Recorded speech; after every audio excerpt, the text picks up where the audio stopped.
축복합니다. 환영하고 축복합니다. 우리 사도신경으로 저희 신앙 고백하겠습니다. 나는 전능하신 아버지 하나님 천지의 창조주를 믿습니다. 나는 그의 유일하신 아들 우리 주 예수 그리스도를 믿습니다. 그는 성령으로 잉태되어 동정녀 마리아에게서 나시고 본디오 빌라도에게 고난을 받아 십자가에 못 박혀 죽으시고 장사된 지 사흘 만에 죽은 자 가운데서 살아나셨으며 하늘에 오르시어 전능하신 아버지 하나님 우편에 앉아 계시다가 거기로부터 살아있는 자와 죽은 자를 심판하러 오십니다. 나는 성령을 믿으며 거룩한 공교회와 성도의 교제와 죄를 용서받는 것과 몸의 부활과 영생을 믿습니다. 아멘.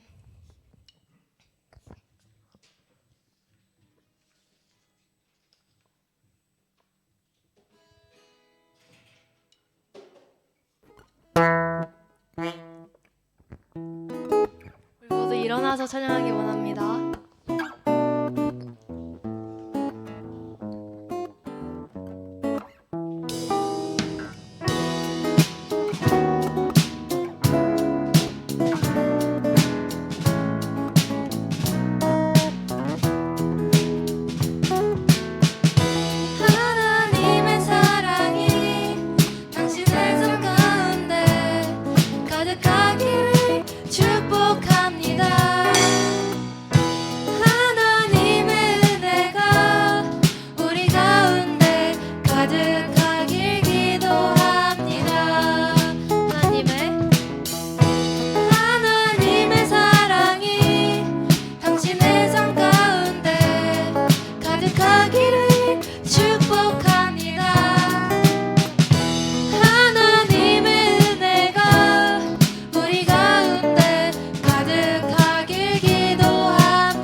가운데 가득하기를 모두 축복합니다. 우리 옆 사람을 사랑의 눈으로 바라보면서 두 손 뻗고 다시 찬양할까요? 하느님의 사랑이 하나님의 사랑이 당신의 삶 가운데 가득하기를 축복합니다. 하나님의 은혜가 우리 가운데 가득하길 기도합니다. 하나님의 사랑이 당신의 삶 가운데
사랑 바다보다 넓으신 주 사랑 나를 향한 크고 높으신 사랑 헛되고 헛된 그 모든 것 내게서 멀리 거두셨네 나의 수치 찬양되었네 하늘보다 높으신 주 사랑 바다보다 넓으신 주 사랑 나를 향한 크고 높으신 사랑 헛되고 헛된 그 모든 것 내게서 멀리 거두셨네 나의 수치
찬양은 사랑 중에 사랑이라는 찬양입니다. 세상은 우리가 사랑받을 자격 없다고 말하지만 예수님께서는 우리가 언제나 우리를 안아주신다는 말씀을 담았습니다. 힘들어 포기하고 싶을 때 할 수 있다고 말씀해 주시는 주님이십니다. 영원하고 끝이 없으신 주님의 사랑을 노래하기 원합니다.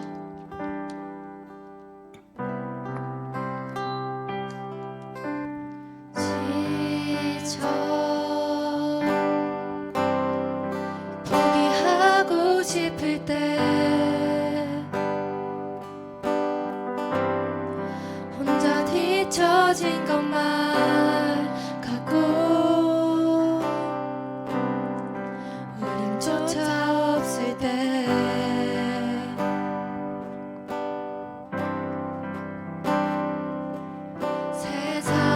세상에 소리가 들리는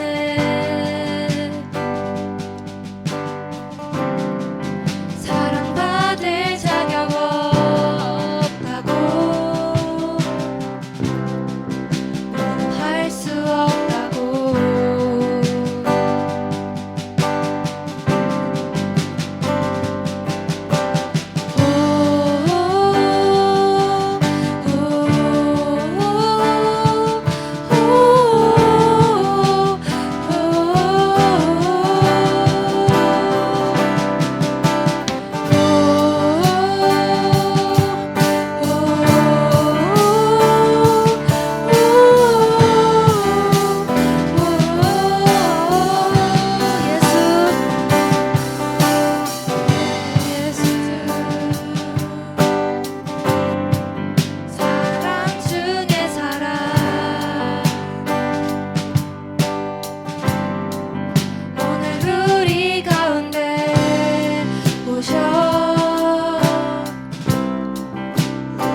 저희가 힘들고 아파할 때 너는 할 수 있다고 일어나 함께 가자며 위로해 주시는 하나님이십니다.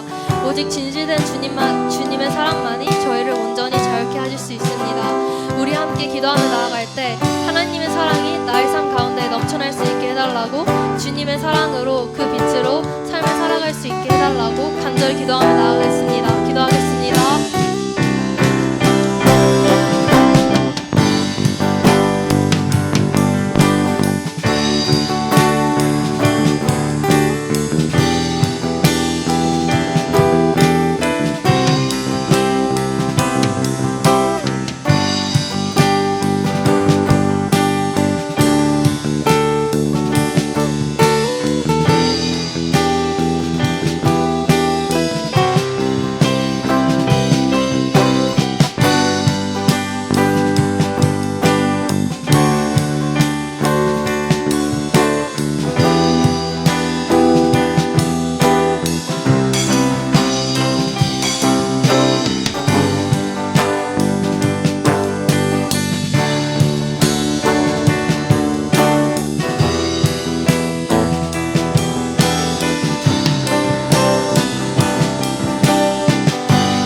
고백하겠습니다. 예수 십자가,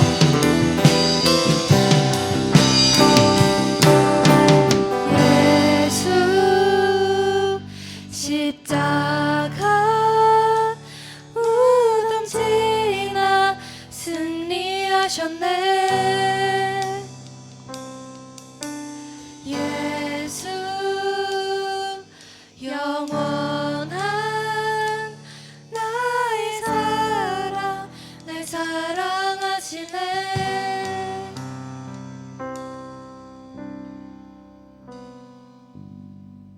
기도하겠습니다. 사랑이 많으신 하나님, 오늘도 어김없이 주님 앞에 나와 예배를 드립니다. 저희가 오늘 드리는 이 예배를 기쁘게 받아주세요. 힘들고 아픈 사람들이 있다면 하나님의 사랑이 지금 우리 가운데 오셔 저희를 위로의 손길로 마음을 만져주세요. 오늘 배우는 주님의 말씀을 듣고 한 주간 살아갈 때 쓰여질 수 있도록 해주세요. 예수님의 이름으로 기도드렸습니다. 아멘.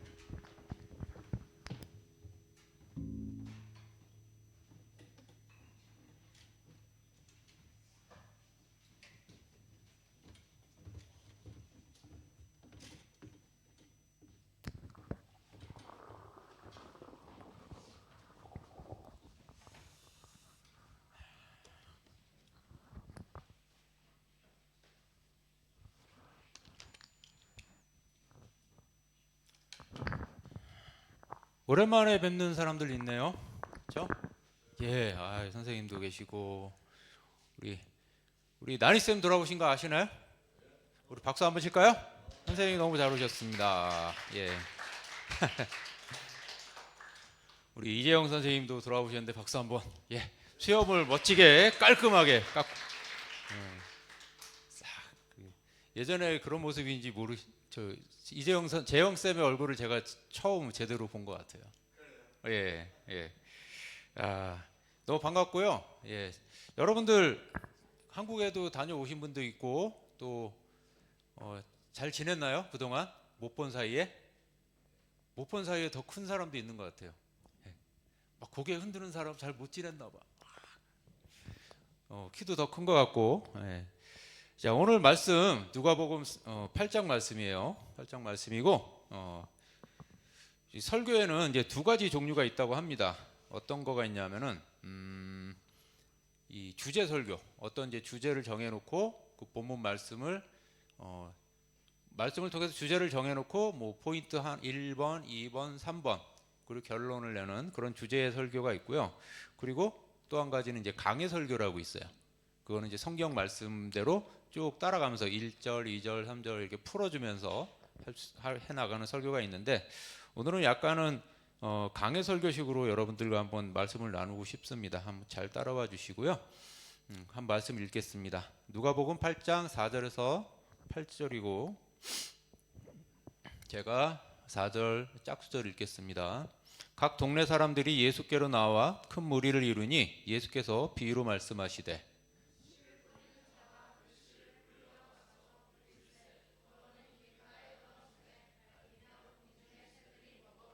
더러는 바위 위에 떨어짐에 싹이 났다가 습기가 없으므로 말랐고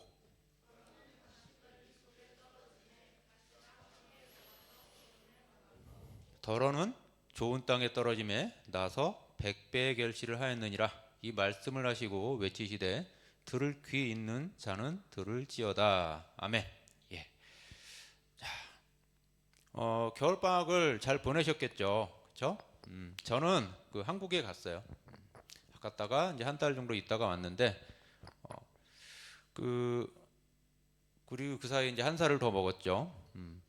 저는 이제 강도사라는 그 전도사 다음에 강도사 시험을 보게 돼 있어요. 그래서 강도사 시험을 봤고요. 그리고 뭐 결과가 잘 나왔어요. 그래서 내년에 아마 이제 목사가 될 것 같아요. 그렇게 한 단계 한 단계 이제 올라가는 거잖아요. 여러분들도 이제 뭐 몽골은 이제 학년이 올라가진 않지만 한 살 더 먹었고 또 다음에 올해 이제 새로운 학기가 시작되고 그렇게 한 단계 한 단계 한 고비 한 고비 넘어가는 것 같습니다. 여러분들은 올해 또 뭘 이루어 가실지 궁금하네요. 저는 올해 운전면허를 따고 싶어요. 어제 사실은 오늘 제가 예배를 못 올 것 같아서 어제 이 동네로 미리 와서 잤어요. 숙소를 잡아서. 그런데도 늦었네. 그런데 버스를 4시간 동안 탔어요. 저희 집에서 4시간 가까이 걸려서 저쪽 그 소망프라자 앞까지 오게 됐습니다. 내년에는 올해는 꼭 면허를 따고 차를 사고 싶다 이런 생각도 하고 또 몽골어도 열심히 배우고 싶다는 생각을 합니다. 그리고 제 나름대로의 어떤 사역을 더 넓히도록 기도하고 있습니다. 여러분들도 작년에 이룬 것이 있고 또 올해 이루어 가야 될 것이 있고 이루고 싶은 것도 있을 것 같습니다. 그렇게 우리는 살아가는 것 같아요. 그렇죠? 어떤 면에서 좀 또 뭘 해야 돼? 뭘 이뤄야 돼? 힘들기도 하지만 어떤 면에서는 그게 또 재미있을 때도 있어요. 또 그런 게 또 인생이지 않을까 생각이 듭니다. 이런 것, 이루는 것을 성경적으로 표현하자면 그 열매라고 합니다. 결실을 맺는다. 뭔가 내가 이룬다. 그래서 오늘은 이제 그 열매에 대해서 한번 얘기를 해보겠습니다. 누가복음 전체적으로 이제 강해 설교를 할 건데 8장에 1절에서 3절까지 이것도 같이 한번 읽겠습니다. 그 후에 예수께서 각 성과 마을에 두루 다니시며 하나님의 나라를 선포하시며 그 복음을 전하실새 12제자가 함께하였고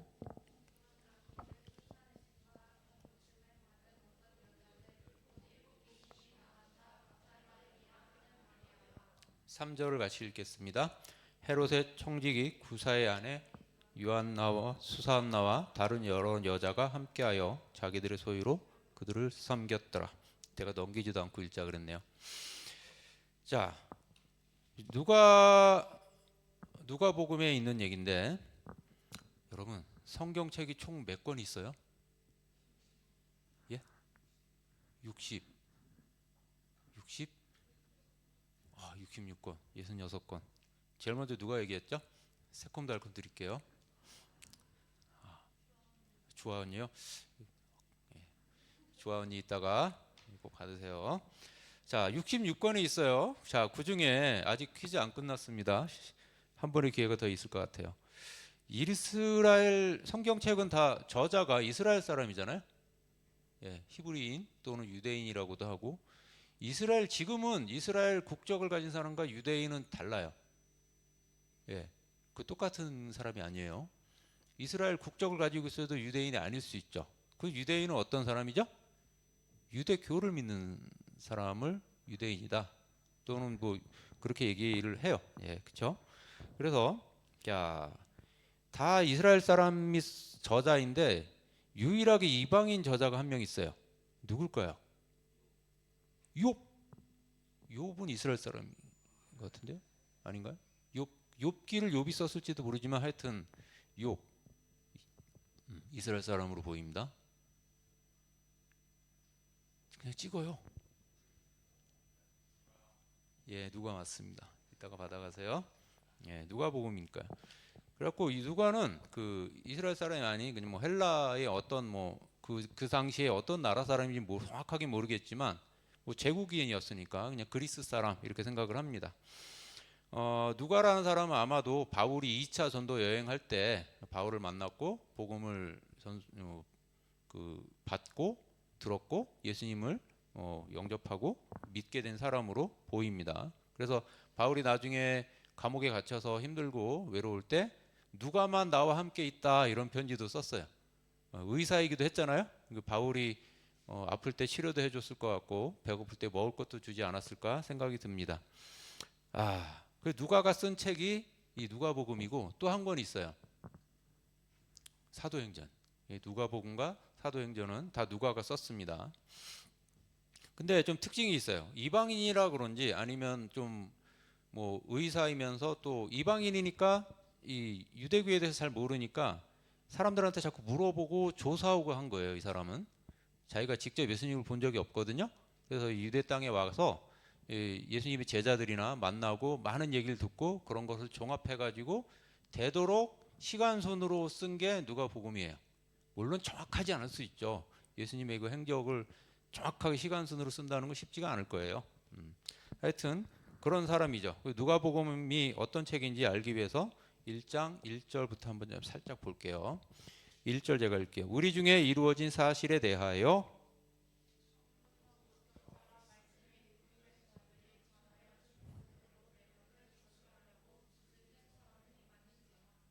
누가가 이렇게 써나가는 건데 3절 그 모든 일을 근원부터 자세히 미루어 살핀 나도 누가도 데오빌로 각하에게 차례대로 써보내는 것이 좋은 줄 알았노니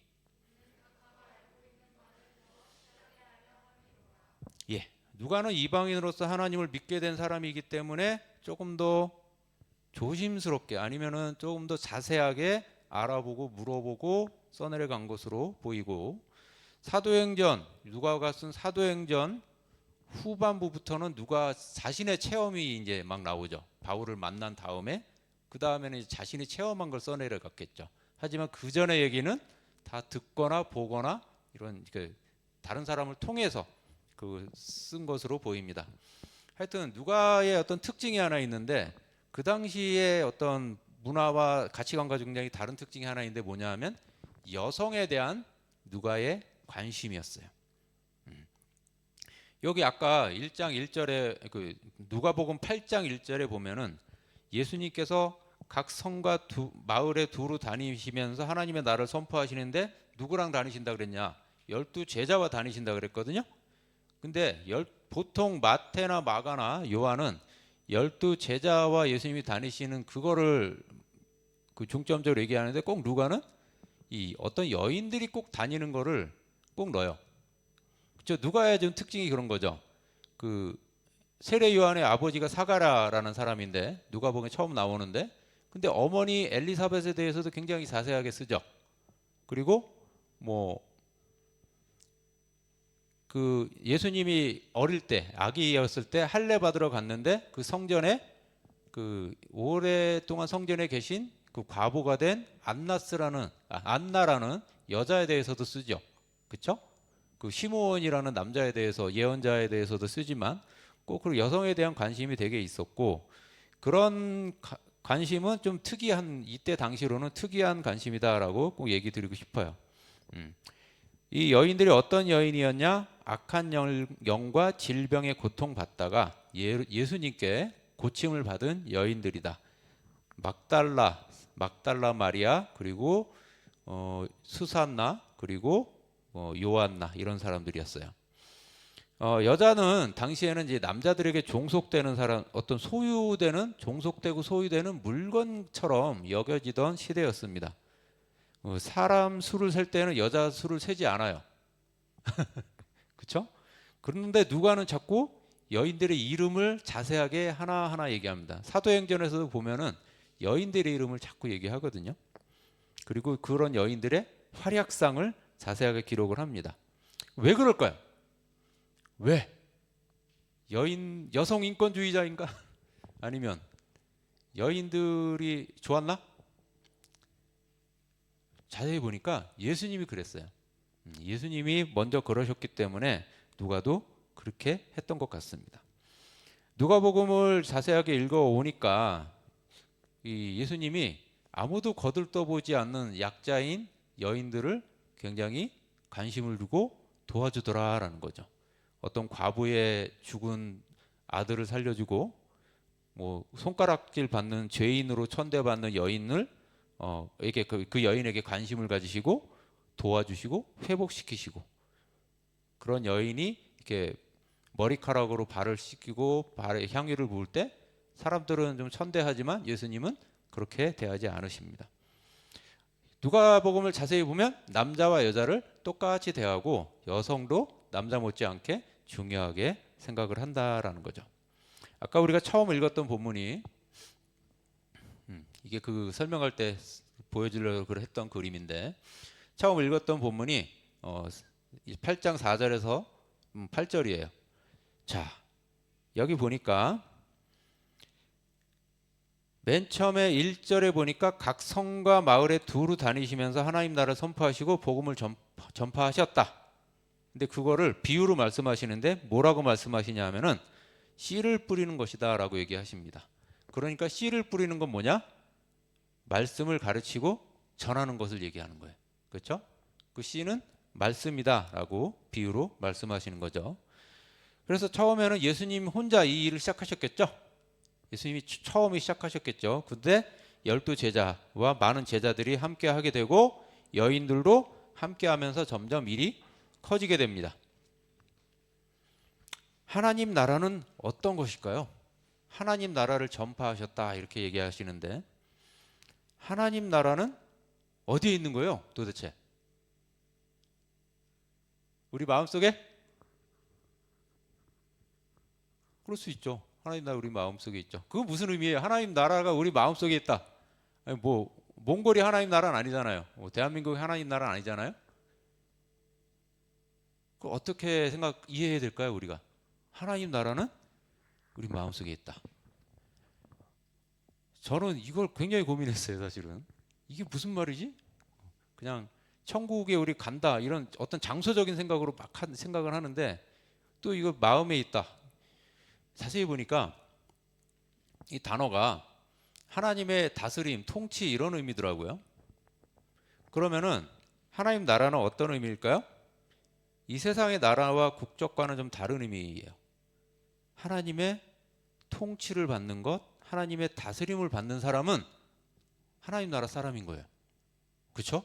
내가 이 땅 몽골에 있다, 아니면 미국에 있거나 한국에 있다, 각자 다 살아가는데 그런 어떤 땅의 경계에 따른 나라의 국적이 아닌, 내가 하나님의 나라, 하나님의 말씀과 뜻과 법을 따라서 하나님의 다스림을 받으며 살면은 그 사람은 하나님 나라 사람인 거예요. 이렇게 이해하시면 돼요. 그렇죠? 내가 하나님 나라 우리 마음에 있다? 예, 하나님의 말씀이 내 마음을 지배하고 있고, 나는 물론 이 땅의 법도 지키지만 하나님의 법대로 살아가는 사람이 하나님의 사람이고, 그 사람은 하나님의 나라 사람이다라고 생각하면 됩니다.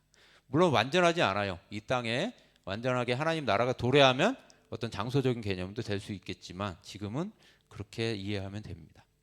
여러분은 하나님의 나라 국적인가요? 여러분은? 그것은 여러분 스스로 생각하시길 바랍니다. 자, 사람들에게 말씀을 전하는 이 거에 대해서 이렇게 비유로 말씀하세요. 씨를 뿌리는 걸로. 근데 이건 누구를 향한 얘기일까요? 누가 들으라고 하신 말씀일까요? 사람들의 반응이 제각각이다라는 거잖아요.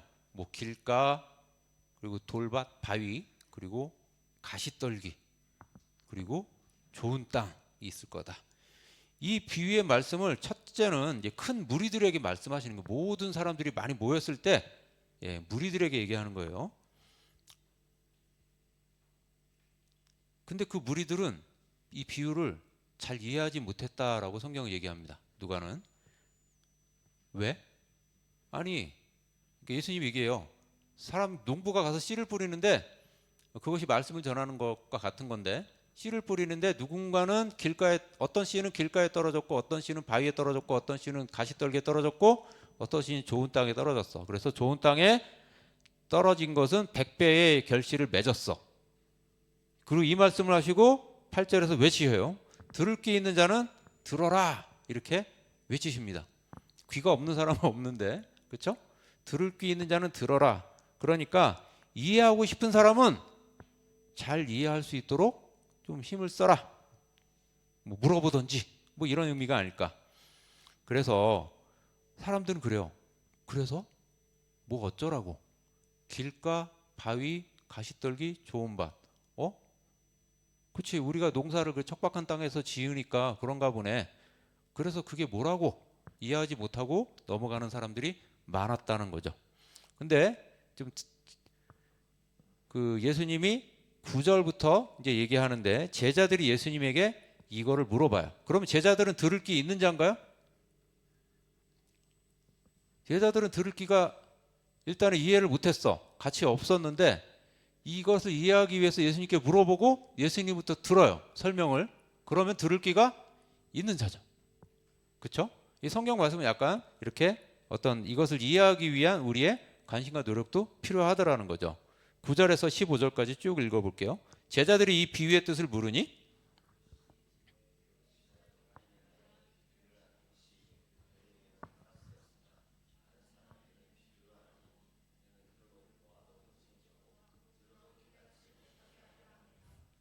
이 비유는 이러하니라. 씨는 하나님의 말씀이요.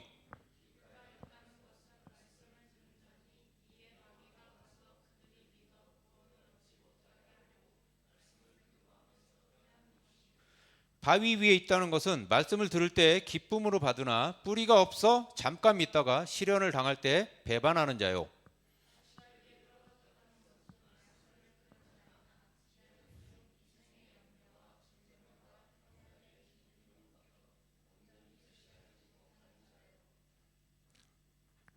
같이 읽겠습니다.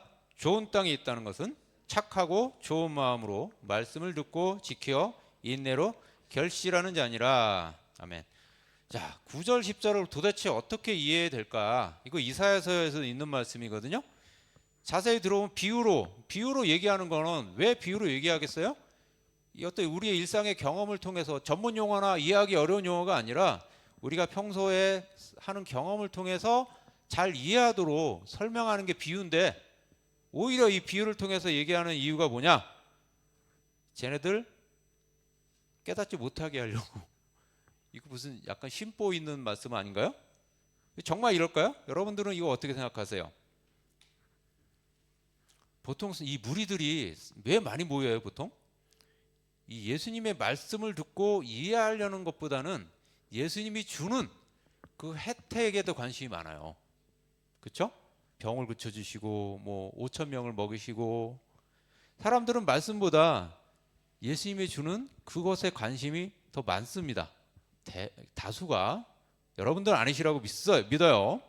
그래서 큰 무리 중에는 길가 같은 사람도 있고 바위 같은 사람도 있고 가시떨기 같은 사람도 있어요. 그런 마음밭이 오히려 많아요.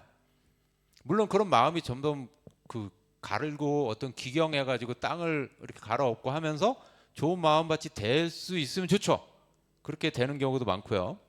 하지만 그 예수님이 처음 말씀을 들으려고 모였던 그 무리 중에는 이 안 좋은 상태의 그 마음밭이 많았을 거예요.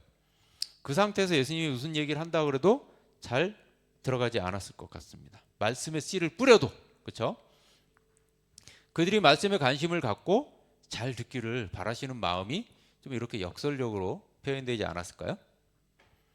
그 예수님의 뜻을 알기 위해서 한 번 더 생각하고 좀 힘을 쓰기를, 지적인 어떤 이해력을 발휘하기를 바라시는 것이죠. 이건 마치 그 보물찾기 같아요. 보물찾기 해보셨죠? 예. 저도 뭐 애들 이렇게 가르칠 때 보물을 이렇게 숨겨놔요. 뭐 숨겨놓는데 애들 찾으라고 숨길까요? 못 찾으라고 꼭꼭 숨겨놓을까요? 찾으라고 숨겨놓겠죠. 저기 천장 저런 데 막 숨겨놓겠습니까? 애들 못 찾게? 그렇죠? 그러니까 이 말씀도 약간 그런 거예요. 이것을 자꾸 캐어내고 이 진리를 알아가는 기쁨, 이것을 관심을 갖고 성경 말씀에 여러분들이 그 흥미도 느끼고 점점 이해해 가면서 예수님의 말씀이 이런 거구나, 그런 재미도 느끼게 하시려는 의도신 것 같습니다. 그래서 이것을 이렇게도 표현할 수 있어요. 그러니까 하나님 마음을 오해하지 말아야 되는데 마태, 마가, 누가복음에 이 씨 뿌리는 비유는 다 나오거든요. 예수님이 여러 말씀 중에, 그렇죠? 그건 좀 중요하다는 얘기고 좋은 비유의 말씀이다라는 건데요. 이 비유는 처음 듣는 사람들은 이해 못하지만 나중에 이것을 그런 말씀이었구나 라고 이해하게 되는 그런 의도가 있는 거고, 이것을 좀 나중을 위해서 좀 보관하는 보물상자 같다라고 생각을 합니다. 이때 들었던 제자들은 그래서 이것을 기록을 했어요. 기록되는 기면은 남죠. 남으면은 기록물로 남으면 나중에 그것을 누군가 읽죠. 그러면서 그 설명까지 또 뒤에 써 있네. 제자들이 물어보고 예수님이 그 풀어줬던 설명까지 써 있어요. 그래서 사람들은 이런 거구나, 하나님 말씀이 이런 식으로 우리가 이해하는 거구나. 그래서 말씀이 나중을 위해서 보관되는 것이죠. 그래서 많은 사람들이 생각하듯 예수님이 주는 혜택, 많은 사람들이 관심을 갖는 그것보다 이 말씀에 관심을 갖고 듣는 사람들이 결국 이해하게 된다. 자기 것으로 만들 수 있다라는 것입니다. 예수님이 제자들에게 비유를 풀어주십니다.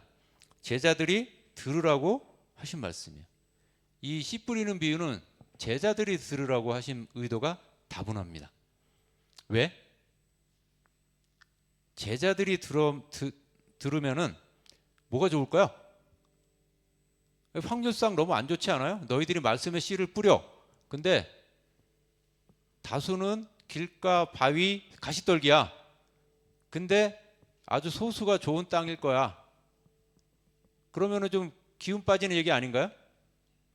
어때요? 자세히 끝까지 들어보니까 나중에 100배 열매를 맺네? 그럼 씨 하나에서 100배 열매를 맺으면 엄청 큰 거죠. 이거 하나님 말씀이 파급력이 엄청나다라는, 영향력이 엄청나다라는 것입니다. 생각을 해보세요. 저 이스라엘 작은 땅에 로마의 식민지, 나라라고 하기에도 부족한 그 땅에 예수라는 청년이, 30살 먹은 청년이 뭔가 해보겠다고 12명 제자랑 또 그 여인들, 약하디 약한 여인들과 함께 공동체를 이뤄서 뭔가 해보겠다는 거예요. 복음을 전하겠다, 하나님 나라를 전파하겠다, 막 이러고 있어요. 이거 잘 될 것 같아요? 고작 이런 사람들이 무슨 말씀을 전하고 무슨 일을 이뤄? 그 고구마 먹은 것처럼 답답하고 막 그러지 않을까? 병자들을 고쳐주고 막 가난한 사람 도와주고 뭐 이런 일 해가지고 언제 뭘 어떻게 해? 로마로부터 독립을 해? 말도 안 될 것 같아요. 하나님 나라가 도래한다고? 이거 말도 안 돼. 보이지 않아. 도저히 그림이 안 나와.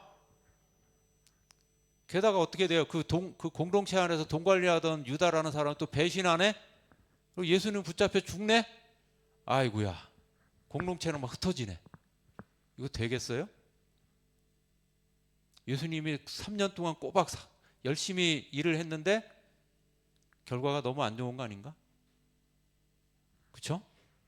이런 스토리를 보면은 굉장히 답답하고 지지부진한 얘기인 것 같은데, 지금 와서 보니까 온 세상에 예수님의 복음이 전파되어 있네?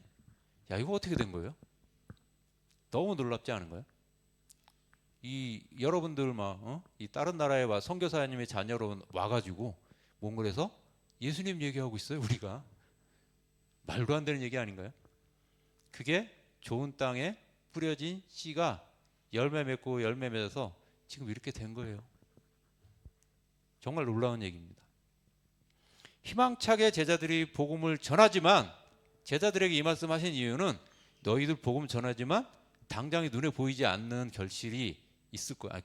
결실이 눈에 보이지 않을 거야. 근데 실망하지 마. 낭망하지 마. 나중에 엄청난 일이 벌어질 거야. 사람들 다 좋은 마음밭 아니다? 길가, 바위, 가시떨기, 너희들 배신도 당하고 열심히 제자 훈련시키고 복음 전해도 막 너희들 영접하고 막 이런 사람들 많지 않을 수 있어. 그래도 실망하지 마. 이 길가에 떨어진 씨를 새들이 먹어치운다, 그렇죠? 그리고 바위 위에 떨어진 씨는 뭐 발아를 씨앗이 발아하긴 하지만 이 뿌리를 내리지 못해서 그냥 말라 죽어버린다. 이런 것들이 굉장히 그 그림이 그려지는 비유 같아요. 저도 말씀 사역을 해보니까 어떤 사람에게는 정말 씨알도 안 먹혀 들어가지도 않아. 근데 어떤 사람은 좀 들어가. 그 양육도 해보고 이렇게 가르쳐 보는데 갑자기 잠수를 타네. 연락도 안 되네. 막. 그리고 카톡이 띄고 와요. 선교사님 죄송합니다. 뭐 이런 식으로 이제 다음엔 그만 성경 공부 그만하겠습니다. 이러기도 하고. 어떤 사람은 가시떨기. 이 가시떨기가 그 잘 들어가면 숨이 막히게 한대요. 이거 씨앗이 자라지 못하게 막 숨이 막히게 한대. 여러분, 저는 이걸 겪어봤거든요. 예, 질식할 것 같아. 예수님 말씀대로 살면은 너무 공황장애 올 것 같고 너무 불안하고 두려움도 있을 때가 있어요. 그때 사람들이 그냥 믿음을 포기하는 경우도 많더라는 거예요. 근데 좋은 땅을 가진 사람들이 있고 그 씨앗이 나중에 엄청난 열매를 맺는다라는 것이죠. 때로는 그 한 사람이 길가 같기도 하다가 바위 같기도 하다가 가시떨기 같기도 하다가 나중에 좋은 땅에 같은 사람으로 변화되기도 하더라는 거죠. 엄청난 말씀입니다. 이 성경 말씀 66권은 정말 대단한 말씀이에요. 되는 장사고 되는 사업이에요. 그렇죠? 엄청난 파급력과 번식력이 있다. 많은 사람들의 거부와 배신 때문에 이 구약에 그런 말씀이 있어요. 울며 나가 씨를 뿌리는 자가 어떻게 될 것이다? 기쁨으로 단을 거둘 것이다. 다 이런 얘기예요. 어쩌면은 이 소수의 받아들이는 사람밖에 안 보일 수 있겠지만 그 한 사람을 통해서 그 소수를 통해서 엄청난 열매가 생길 것이라는 거죠.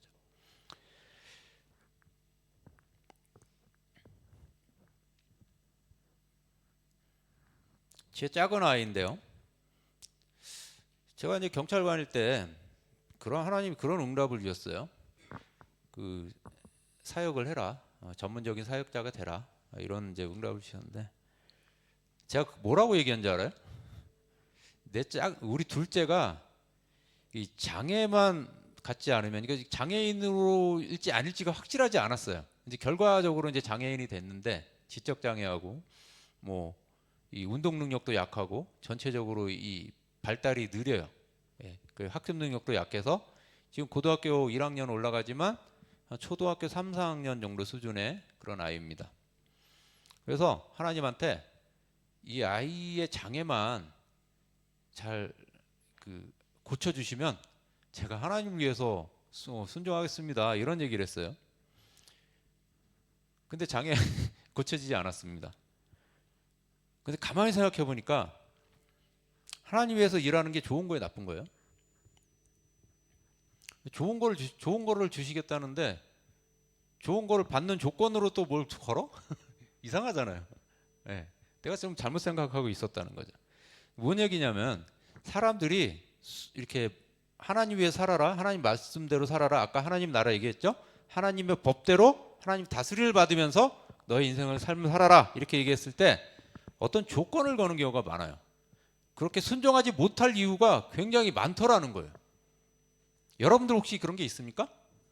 하나님 위해 살아라, 하나님의 통치를 받으며 살아라 했을 때 그러면 대신 하나님 저에게 뭐 주실 거예요? 이거는 좀 언밸런스한 얘기입니다. 사람들이 순종하지 못할 이유가 되는 이유가 굉장히 많은데 제가 경험한 건 어떤 거냐면 나는 좀 머리가 나빠요. 나는 체력이 약해요. 나는 좋은 교육을 받지 못했고 가정 형편이 안 좋아요. 나는 돈이 없어요. 또는 아까 가시떨기 같이 나는 세상의 유혹, 노는 걸 너무 좋아해요. 예. 어떤 분은 그런 얘기도 했어요. 아, 저는 선교사가 되고 싶긴 한데 술을 너무 좋아해서 그래서 술 먹으면서 하세요. 막 이렇게 얘기하려다가 그러니까 그런 경우도 있어요. 예. 어떤 사람은 세상에서 내가 이루고 싶은 게 너무 많은 거예요. 막 출세욕이나 그런 것들, 명예욕 아니면 돈을 많이 벌고 싶거나. 그래서 일단 돈 좀 벌고 할게요. 이런 사람도 있었고요. 저도 한번 그런 적이 있었어요. 승진을 하고 싶어서 경찰일 때 승진하고 성경을 열심히 봤죠. 결국 승진 좀 하고 승진 좀 먼저 하고 할게요. 이런 경우도 있었고요. 저같이 우리 아이가 좀 몸이 불편한데 이 아이가 장애만을 극복되면은 할게요. 뭐 이런 경우도 있죠. 저 두발 자전거 얘기를 해볼게요. 제가 얘를 운동을 굉장히 많이 심장병 어린이였거든요. 심장이 약하기 때문에 운동을 좀 많이 시키면 안 된다는 의사의 얘기가 있었지만 가만히 보니까 저는 이제 운동을 가르치는 사람이었거든요. 그래서 조금씩 운동을 안 하는 것보다는 내가 잘 케어하면서 운동을 시키는 게 좋다는 생각이 들어서 운동을 시켰어요. 그리고 자전거도 가르쳤거든요. 두발 자전거를 자꾸 넘어지고 잘 못 타요. 잘 못해요. 막 내가 나중에는 제가 속이 상해서 포기했어요. 근데 저한테 양육을 받던 어떤 청년이 제가 이제 어떤 사역할 때 저 대신 현지를 봐줬는데 걔가 두발 자전거 가르친 거예요.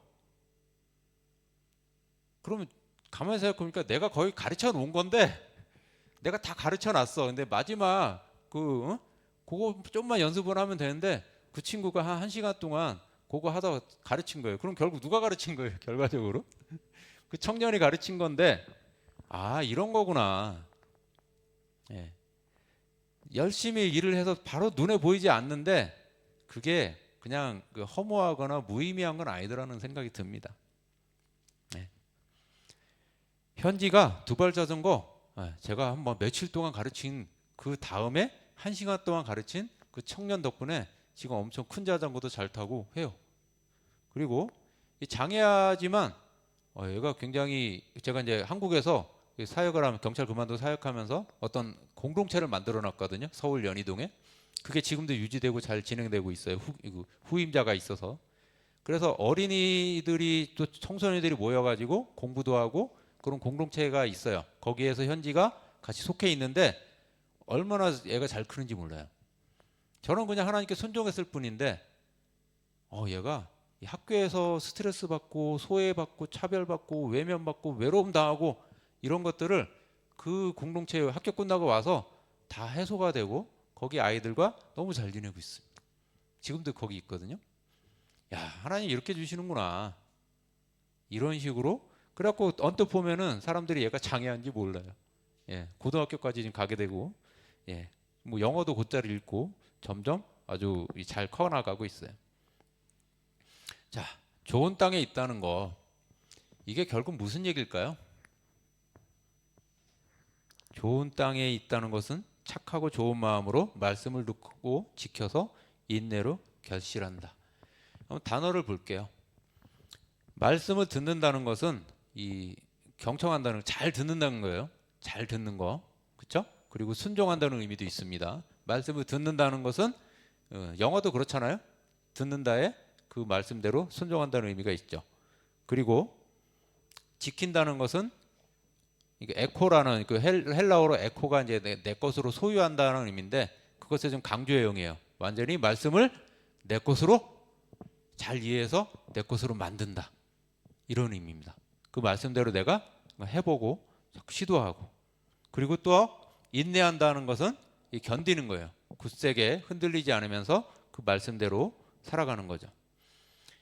그리고 그런 사람들이 좋은 마음밭임을 스스로 드러내는 거죠. 뭘로? 열매를 맺음으로.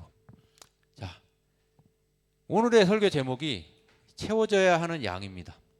여러분들에게는 어떤 여러분들이 채워야 하는 양이 있어요. 하나님 말씀에 대한 여러분들의 좋은 태도가 필요하고요. 그리고 그 말씀을 관심을 갖고 읽고 깨달으려는 그런 노력도 필요합니다. 시간도 좀 채워져야 될 것 같아요. 그래서 올해 우리는 그런 노력을 함께 같이 하려고 합니다.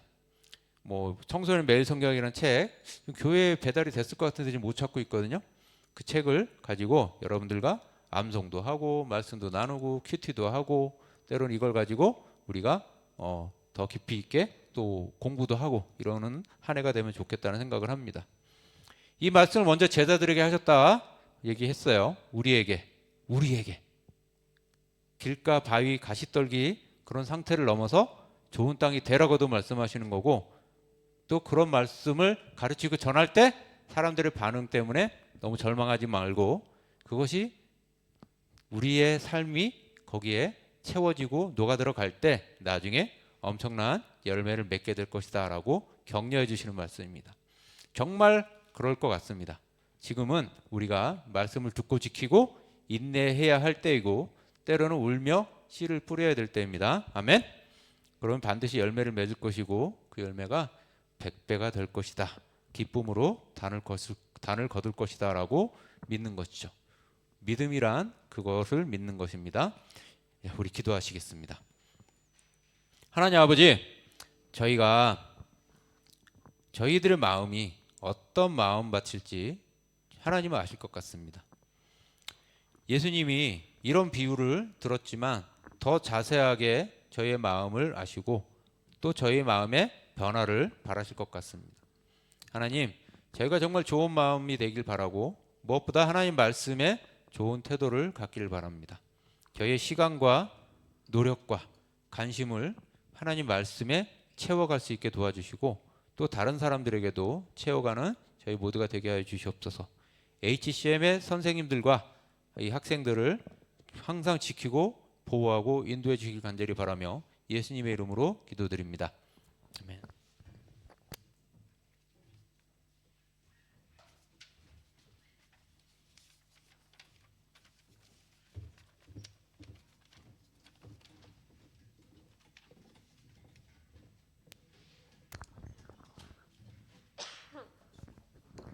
촬영팀 특송하겠습니다.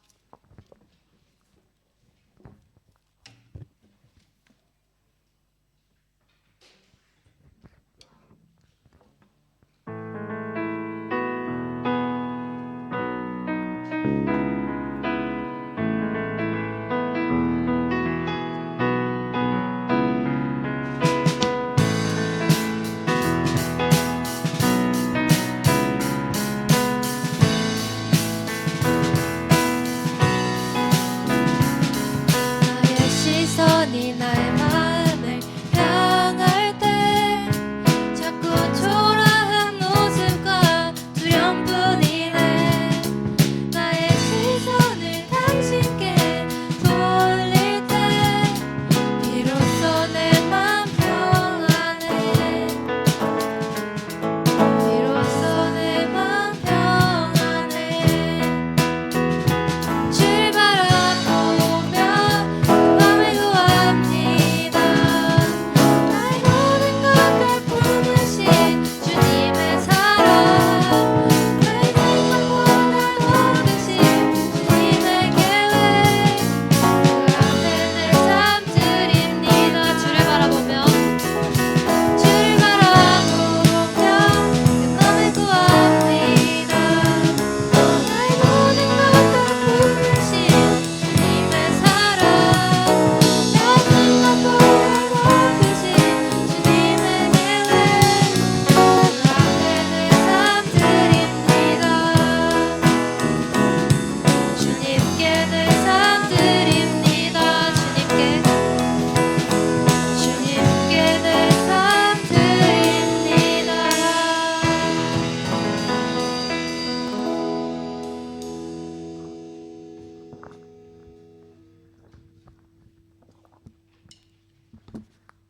사랑이 많으신 하나님, 이 시간 저희의 정성을 모아 하나님께 헌금을 드립니다. 주님께서 원하시는 곳에 잘 쓰여질 수 있도록 해주세요. 예수님의 이름으로 기도드렸습니다. 아멘.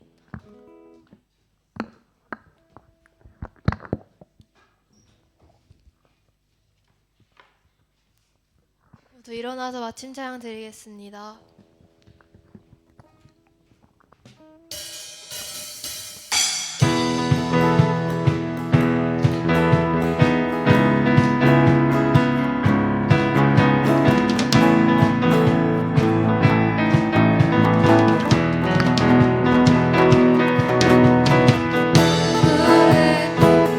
마르고 꽃은 시드나 주의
기도문으로 예배를 마치겠습니다. 하늘에 계신 우리 아버지, 아버지의 이름을 거룩하게 하시며 아버지의 나라가 오게 하시며 아버지의 뜻이 하늘에서와 같이 땅에서도 이루어지게 하소서. 오늘 우리에게 일용할 양식을 주시고 우리가 우리에게 잘못한 사람을 용서하여 준 것 같이 우리 죄를 용서하여 주시고 우리를 시험에 빠지지 않게 하시고 악에서 구하소서. 나라와 권능과 영광이 영원히 아버지의 것입니다. 아멘.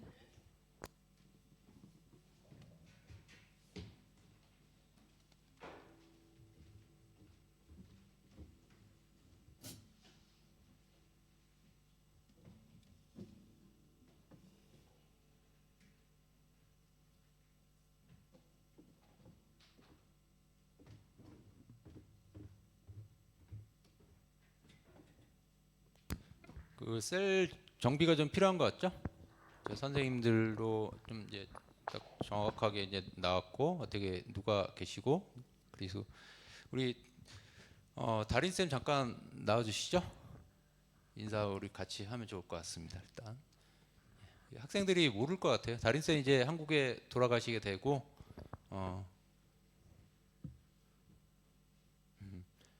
이번 주 목요일 날 비행기 타십니다. 그래서 울지 말고 약간 인사드리고 네, 너무 짧은 시간 함께 있어가지고 아쉬움도 많이 남고 조금 저희 셀한테는 너무 미안함이 큰데요.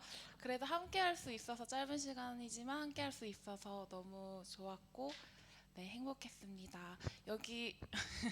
여기에서 있으면서 또 좋은 추억 만들고 주님 안에서 살아가는 우리 중고등부가 됐으면 좋겠습니다. 감사합니다. 네, 다린 쌤 선물 받고 들어가셔야죠. 여기 나오세요. 예, 준비된 선물이 있나요? 설마 없나요?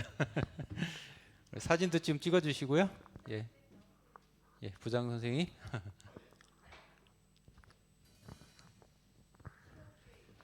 예, HCM 선생님으로 수고해주신 최다린 선생님께 사진 다시 사진. 예, 박수.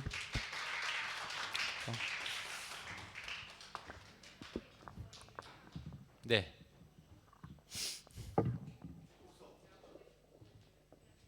야곱의 축복이요? 예. 그러면 선생님 다시 나오셔야 되고요. 예.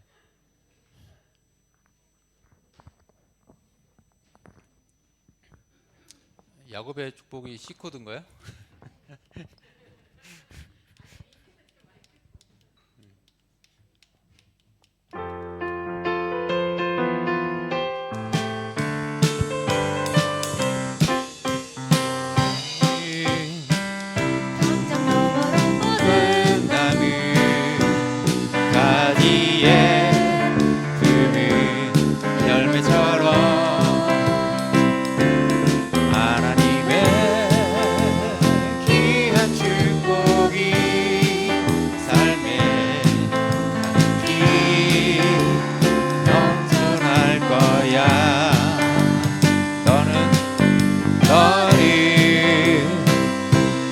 시련이 와도 능히 이겨낼 강한 발이 있어.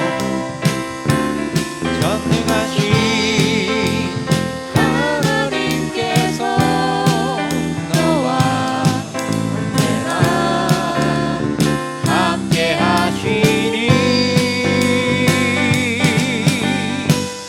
너는 하나님의 사랑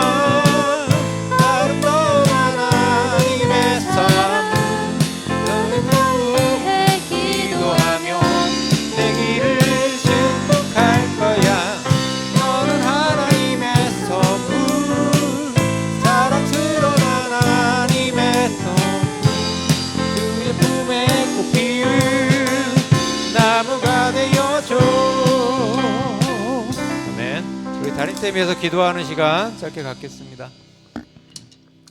우리 같이 각자의 목소리로 한 1분 정도 같이 기도할까요? 예, 기도하시겠습니다. 하나님, 수고해 주신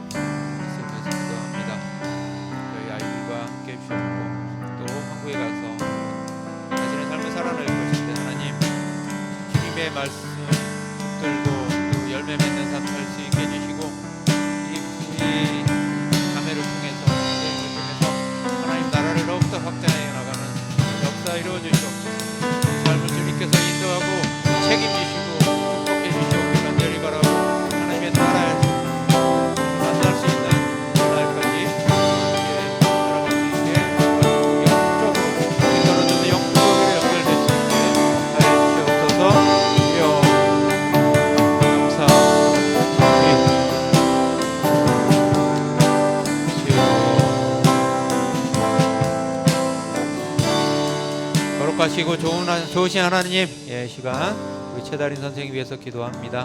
한국에 가서도 더욱더 건강하게 또 자신의 삶을 살아내며 그냥 살아내는 것으로 그치는 것이 아니라 다른 사람도 품고 사랑하고 또 함께 성장하는 그런 인생 살게 도와주시고, 다린쌤이 몽골에서의 추억 잘 간직하고 또 저희와 몸은 떨어져 있지만 영적으로 항상 연결될 수 있게 해주시고 주님의 축복과 인도를 바라며 예수님의 이름으로 기도합니다. 아멘. 네. 선생님들 뭐 하실 말씀 있으신가요? 예, 셀 조정이 필요해서 셀 조정을 이번 주 중에 해야 될 것 같습니다. 예, 그리고 여기가 지금 공과는 지난번처럼 뭐 고등학교, 중학교 이렇게 나눠가지고 뭐 한번 잠깐 모이면 좋을 것 같고요. 셀 조정하고 다음 주부터는 이제 정상적인 그 공과와 그런 어떤 진행될 것 같습니다.